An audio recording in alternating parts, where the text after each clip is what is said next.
Battle for Königshügel. The Battle of Königshügel, also known as the Battle of Ober-Selk, was a battle in the Second Schleswig War where Austrian Major General Gondrecourt and his infantry brigade succeeded in occupying the area in front of the Dannevirke near Ober-Selk and take.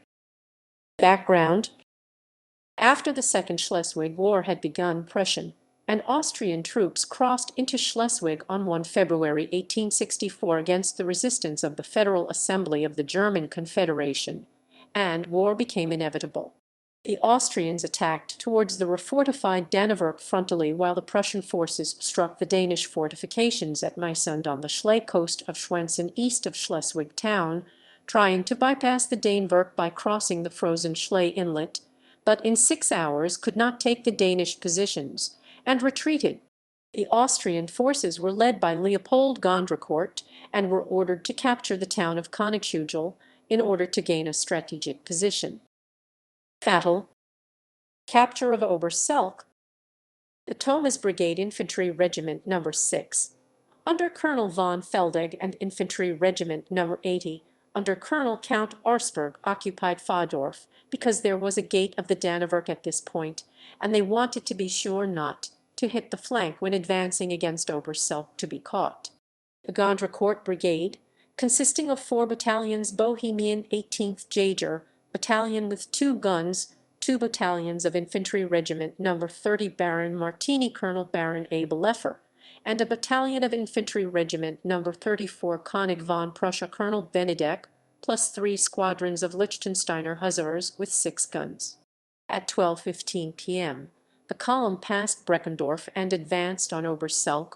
A battalion of the 30th Regiment advanced immediately to the right of the path, while the 18th Jager Battalion Lieutenant Colonel von Tobias approached from the left.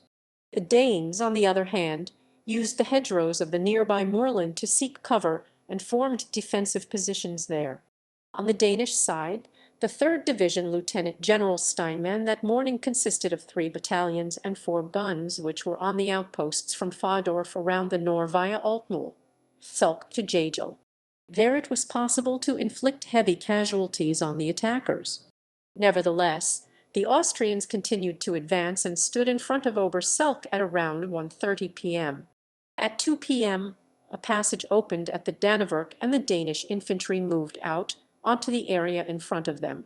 In front, the 1st Battalion of the 11th Regiment under Major Rist, which was advancing to Ober-Selk, the 2nd Battalion of the 2nd Regiment under Captain J.C.T. Thelbritzer, the 2nd Battalion of the 21st Regiment under Major O.C.F. South, then the 1st Battalion of the 9th Regiment under Major J. Norgare, which was reinforced from the left by the 1st Battalion of the 20th Regiment under Major S.B.L. Schack.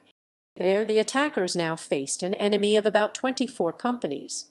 The battery chief of the Gondrecourt Brigade, Captain Midricke, took up a position with his guns east of the road on the front plateau north of Ober-Selk and supported him by shelling the enemy guns on Königshügel. After the position of the Danes went ripe for assault, the 18th Jager Battalion advanced to attack Ober-Selk and took it after brief resistance. Defense of Königshügel. The goal for the Austrians had already been achieved. However, Major General Gondrecourt immediately recognized that the village could only be secured by taking Königshügel on the opposite side. The Danes defended the town fiercely by using skilled rifle fire and fixed bayonets in order to push the Austrians back, but at 4 p.m., Königshügel was in Austrian hands. While the 18th Jager Battalion remained in Königshügel, the remaining battalions pursued the Danes back into the opposite valley.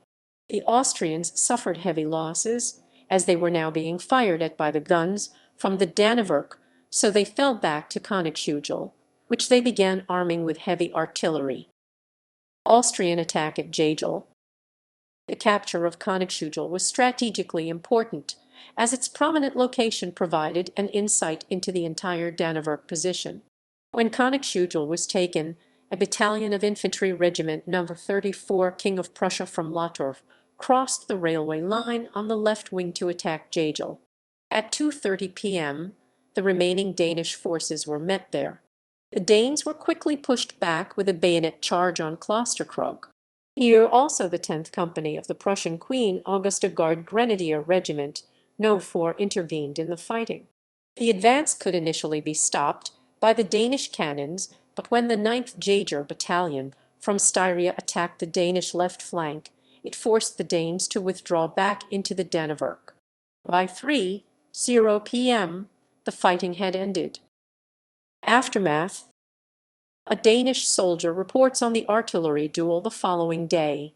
On Thursday, the 4th of February, at about 5 o'clock, we had to go out again, and at about 8 o'clock the enemy stormed again, but fought back, as especially the artillery from the fortifications could prevent the enemy from driving cannons up on Königshügel. The cannonade was that day persistently strict, but for us almost amusing when the enemy had to give way. The weather that day was nice and clear, so we could lie by the ramparts and laugh at the Germans, who had to run.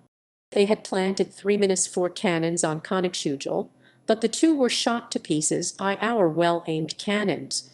Hail.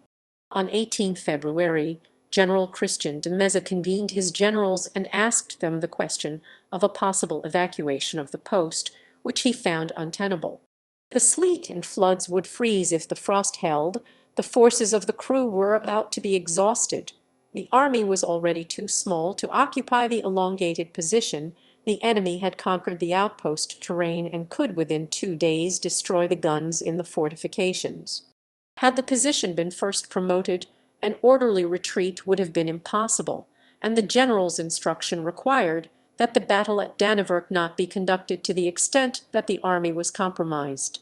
The consequence was that the Dannevirke position was vacated the next day.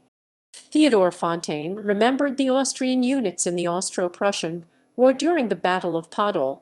Podol was occupied by the Postchascher Brigade, the so-called Iron Brigade consisting of the Martini and King of Prussia regiments and the 18th Jager Battalion. It was the same brigade that stormed the Königshügel in the Schleswig War, and by taking away this dominant position, made a major contribution to the conquest of the Danes. By gaining the fort area, it was now possible for the Allies to station heavy artillery. The great disadvantage of the Dannevirke as a medieval defensive position became clear. It was a wall and not a modern trench system, and therefore easy to fight with artillery. This was one of the reasons why the Dannevirke had to be given up on February 5, 1864. See the Principale of the reason for withdrawal. That the enemy has gathered at least 50,000 men, and has thus occupied the terrain which should be occupied by our outposts for security, and which can hardly be regained. The enemy has also already been able to establish his artillery. The memorial. A memorial with the epitaph was erected for the fallen. You're at Ober-Selk, Jagel on Königsberg, and at Wedelspang on Roman 3. February in DCCCLZ, fallen comrade in arms. May this wreath be wound to the brave companions who found their cold grave here in strange earth. The good comrade, full of high heroism, who fought our victory with their heart's blood. Home to Austria's gone and is gone, hovers on the wings of fame. The name of all the heroes from the grave on King's Hill, the Imperial and Royal Brigade GM Graf Gondrecourt, Roman 18, Field Hunter Battalion, XXX, Inft, RGMT, FML Baron Martini, Roman 34, Inf, RGMT, King WI of Prussia, Roman 2, Esk, Prince Liechtenstein Hussars and Roman 9, Min 9, Roman 4, PF, Batter, N, Roman 2 of the I, Art, RGMTS, Kaiser FJ, FJ, FJ, AFJ, I, Train of the Medical Company,